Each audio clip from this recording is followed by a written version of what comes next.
This is your dog, ILUVYOUVEGA, the preferred gentleman, and I am building with ULSTN Media.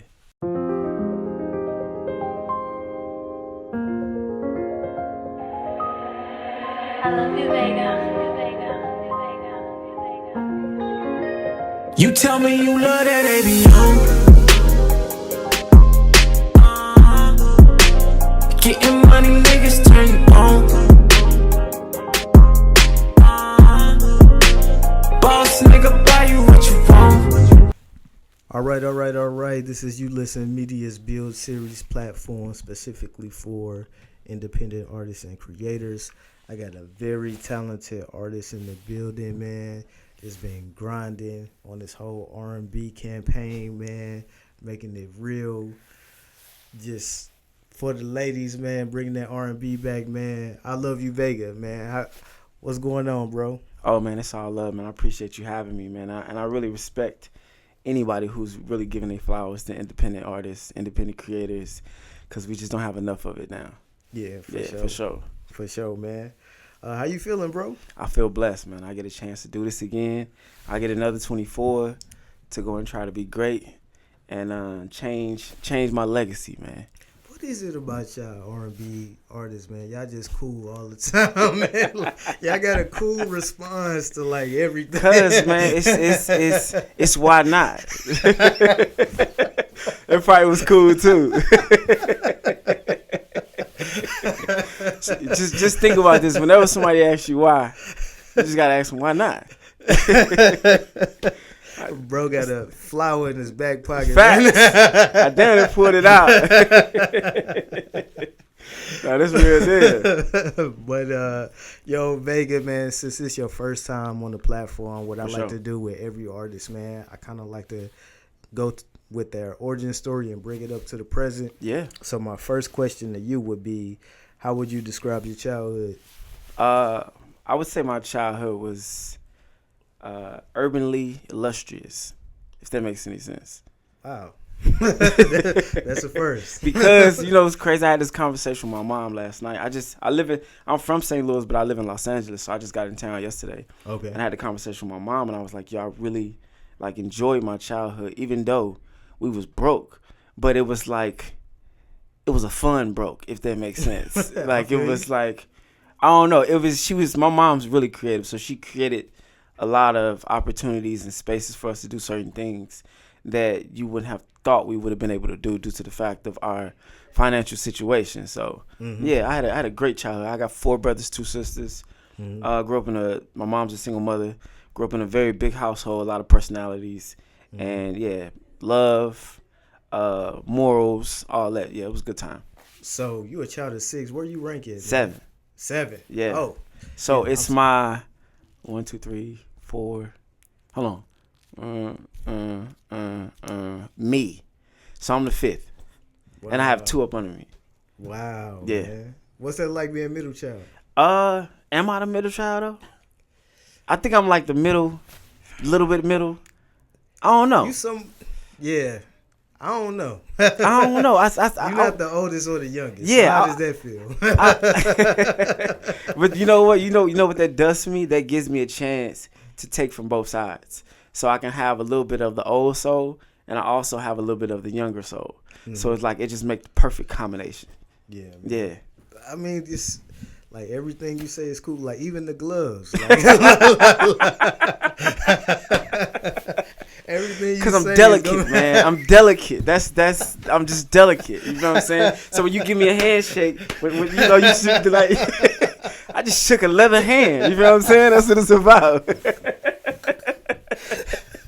Genuine leather. That's what it's all about. That's definitely a first. I'm hoping man. I get a sponsorship for the gloves. Yeah. I'm hoping so. I can bring out my own brand of gloves. I mean, you can sell about anything right now. Facts. Man. With the leather gloves, man. Facts. That's a new one, bro. Yeah, that's a new one, man. It's all a part of the. Batman ain't coming outside without the mask. Yeah.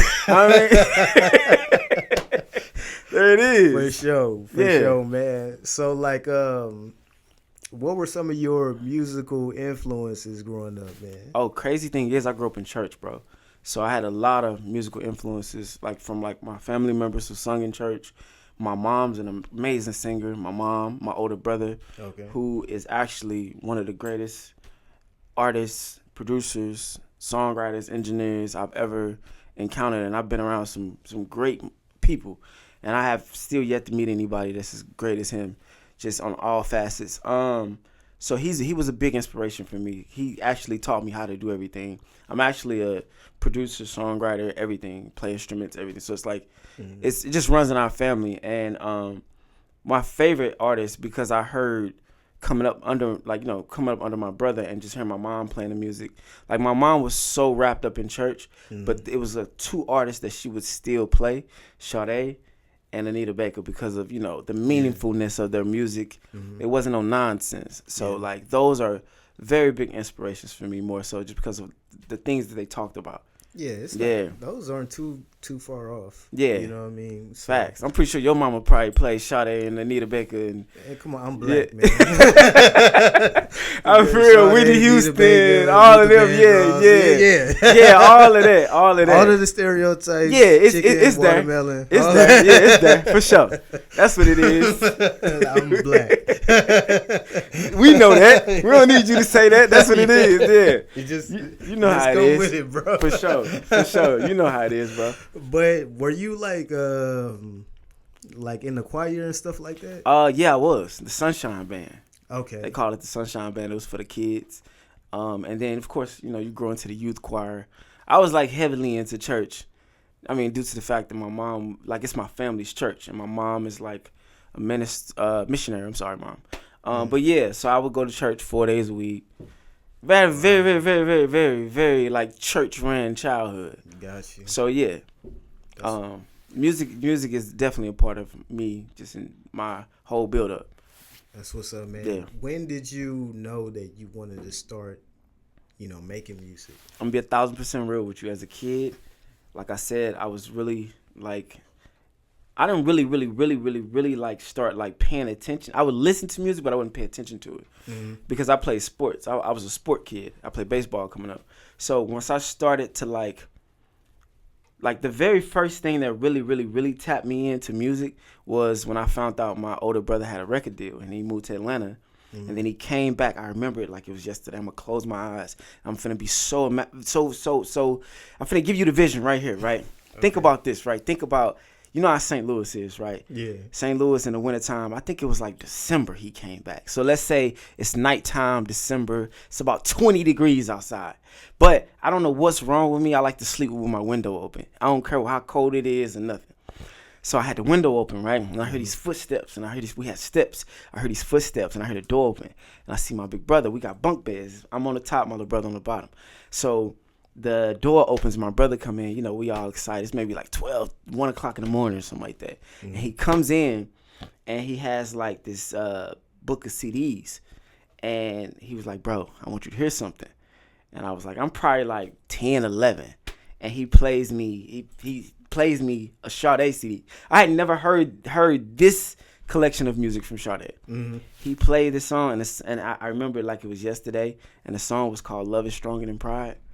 And from that day on, I was like, I want to do that. I want to do that. So maybe like I'm not lying at all. Maybe like the next weekend after that, because my brother had a studio in his house. I was like, bro, I want to learn how to do music. He was like, all right, cool. So I started just going over there every weekend. And then from there, he was like, all right, I'm finna show you how to produce. And then he showed me how to produce. I started producing on the MPC 3000. And I was maybe 12. I was the youngest one in the studio. Of course, it was surrounded by all older people. So they was all encouraging me, because to see somebody in there so young that took to it like that and was just, paying so much attention to it, I just dove into it, and it went from there. Man, yeah. So you was able to start learning how to sing, record, and produce everything all at the same time.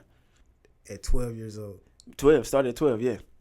Started at 12, and then I sold my first beat to this drug dealer. He had it's crazy. I sold 10 beats for $150 every weekend. I would get $150 every weekend if I gave him 10 beats to give, because he had like it was called Too Deep.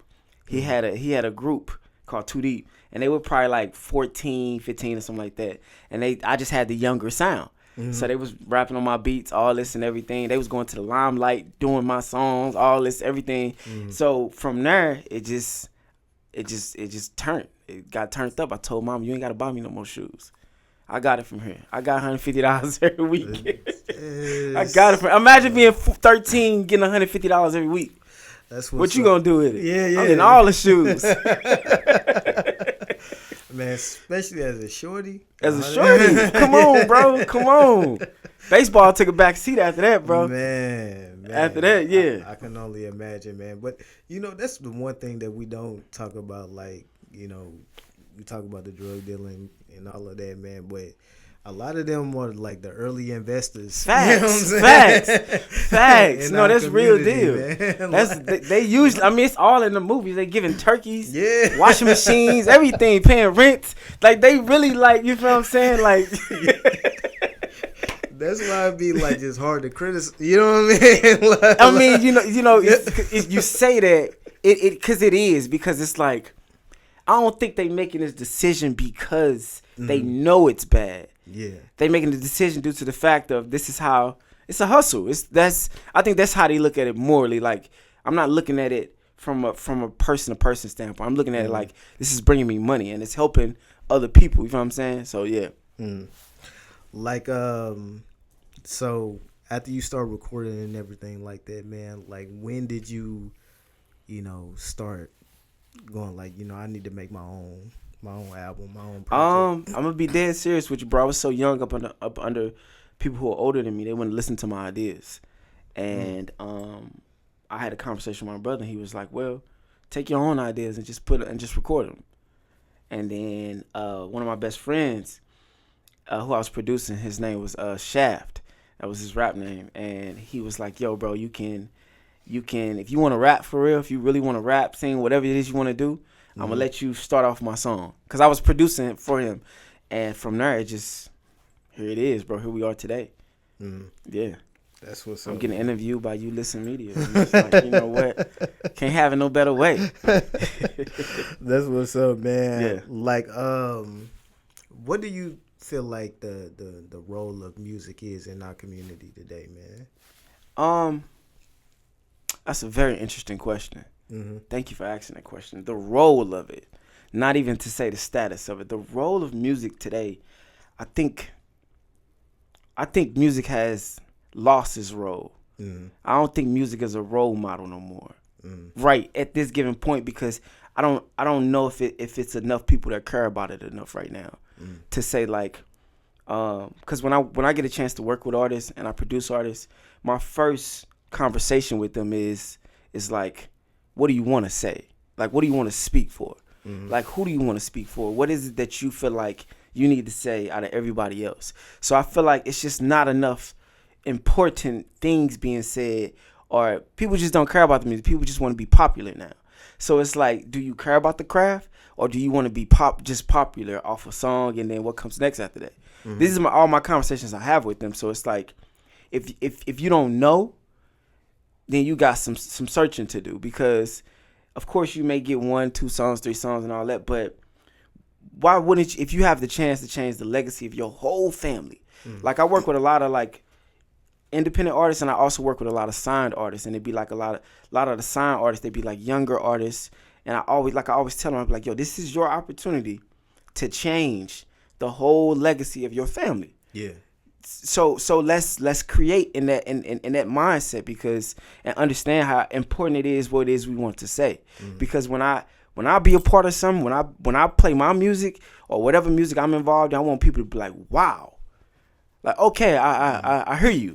So I think the role of music now is just, I don't think it's not present. It's not present. It's not changing anything. It's not much uplifting. It's not much appreciation for women. It's not much appreciation for anything. It's just like, let me just get in here and say a bunch of cool stuff, and that's it.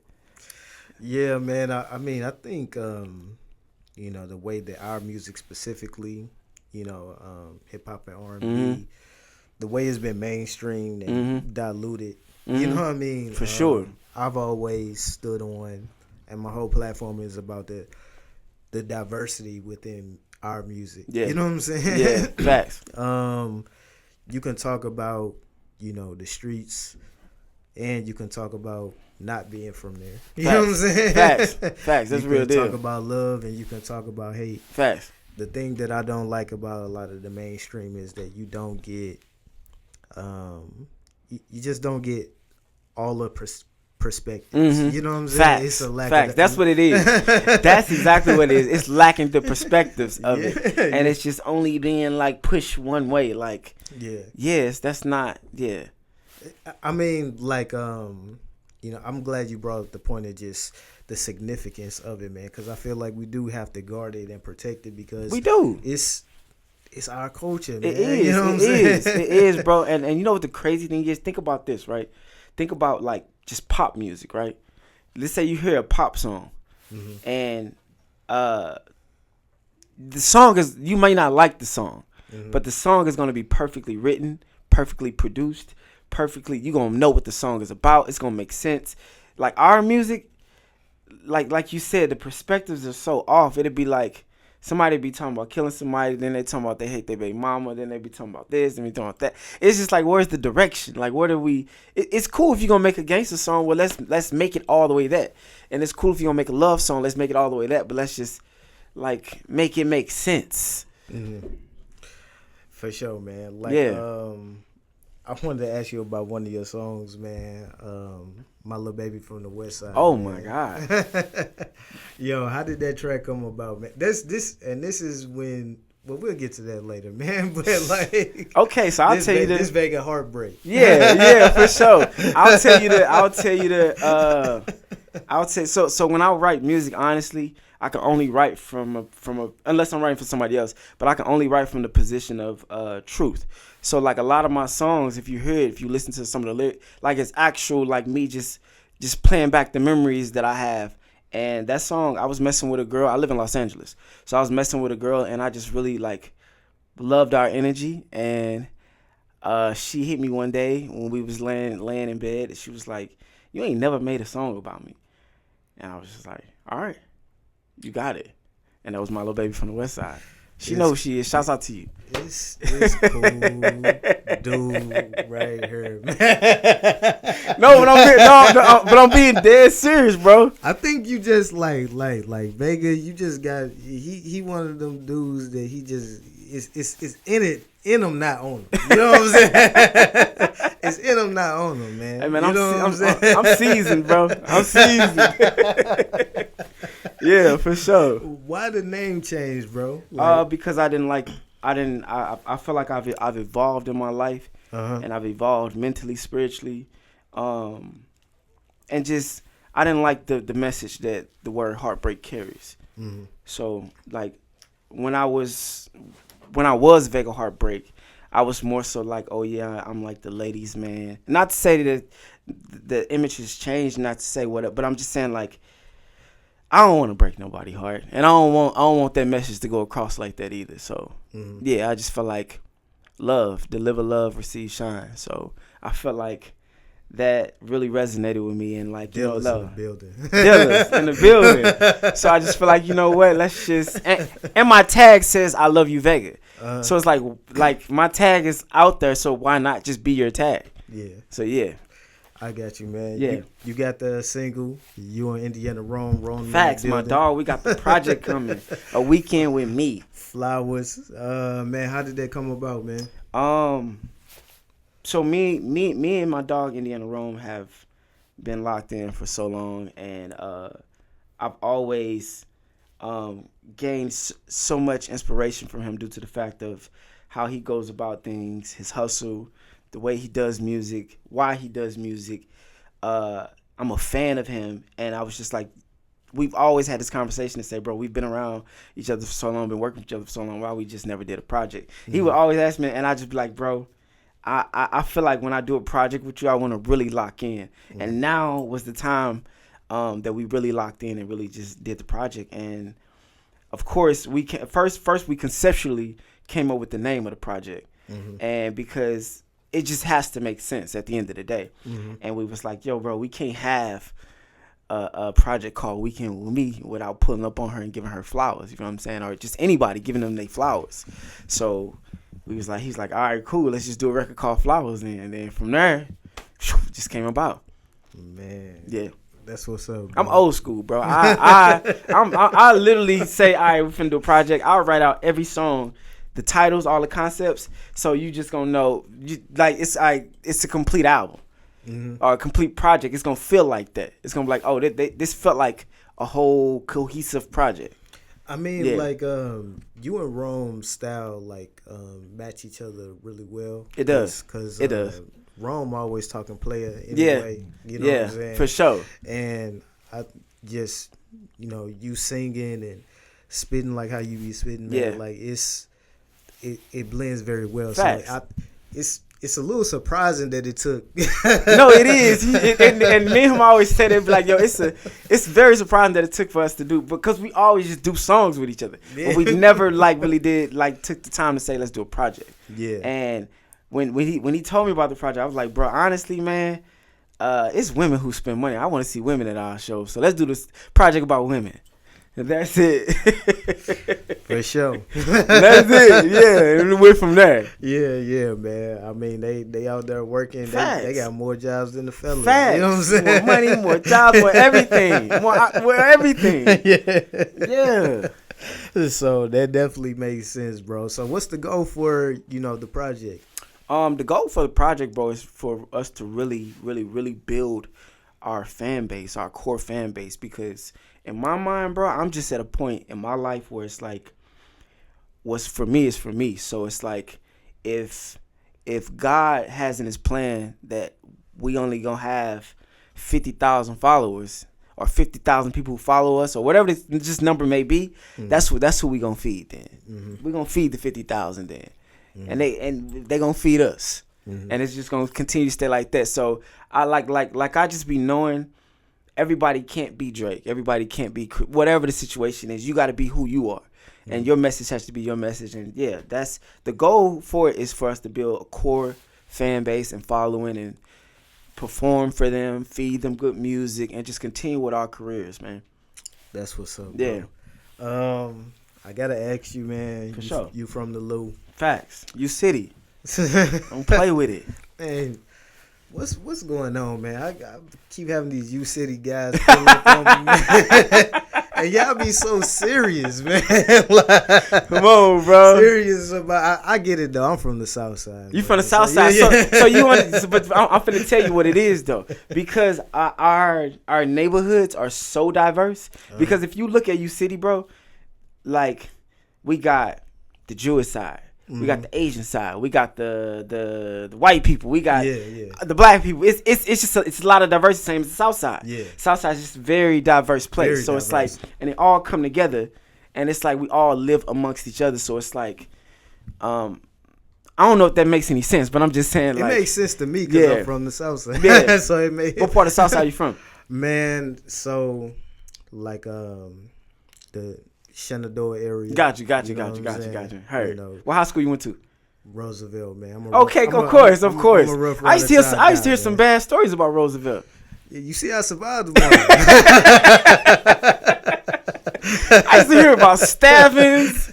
Oh yeah, I survived jumps, all type of nonsense in Roosevelt. I survived. So is it really as bad as they say? That's a whole nother show. Maybe I'll do one with myself where I give my Roosevelt testimony. Facts. Okay. All of the things that I survived. As you should, bro. But yeah. As you should. I made it out though. I made it out though, bro. And so salute to everybody that I went to school with. All of the Rough Riders I went to school with, man. I love my high school. I love my peers. I just didn't like the staff. But I love my peers, though. You know what I'm saying? And y'all see said the significance, Rough Riders. For sure. We had it in us for real, though, man. Like the question that I was asking you, man, I got to get your Mount Rushmore for St. Louis, man. Okay, this is pretty easy for me. Okay. I'm from U City, so of course Nelly. Yeah. Is it the Lunatic? I mean, yeah, they such an influence on, like. Y'all got the same answers. I mean, if you ask somebody from Gary, Indiana, what you think they gonna say? Michael Jackson, of course. And the Jackson And the Five. Jackson 5. I mean, yeah, duh. I mean, yeah, they probably gonna say Joe. All of them, they gonna say all of them. Yeah. So it's just that's one come with the other. You can't even separate it. I got you. I ain't You can't knocking even it. I ain't knocking Would you eat your Chinese food without sweet and sour sauce? Exactly. All right, man. Yeah, there it is. There it is. All right, so we got Nelly and the Ticks. Nelly and the Ticks. Brad Young. Brad Young. Brad Young, my older brother.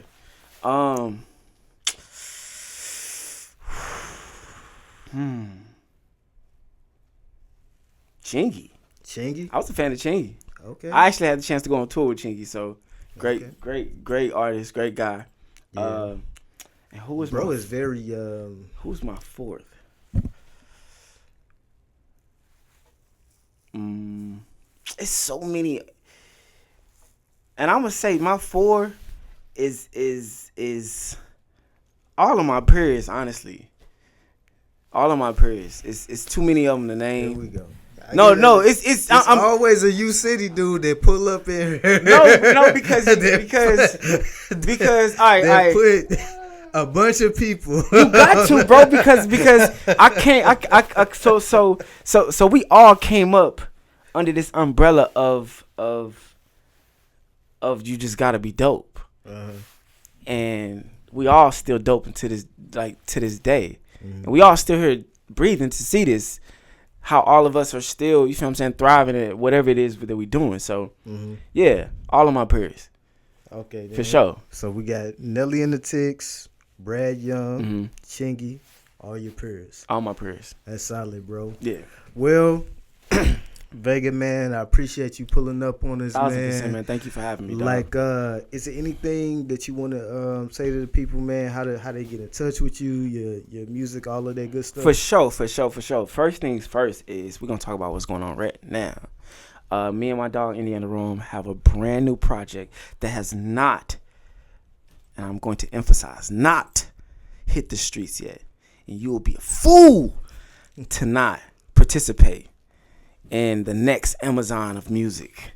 And you have a chance to be a part of this from the ground up, from the dirt. We ain't even made it to the concrete yet. From the dirt, you have a chance. We call it Cash for Dope. It's like a Kickstarter where you can send Indiana Rome, Cash App Indiana Rome, $20, and you get the exclusive link to our exclusive new project, A Weekend With Me. That's what's going on right now. That's what's most important right now for me. So just promoting the project, man. All the other projects I'm a part of, Maya Lee, Libra Jolie, my dog D3. I just have so much going on. So I'm just really just happy for everything that I have going on. And yeah, for sure. That's what's up, man. Yeah. Well, again, we appreciate you for stopping by. Thank you again for having me, dog. Vega, yo, we out, bro. For sure.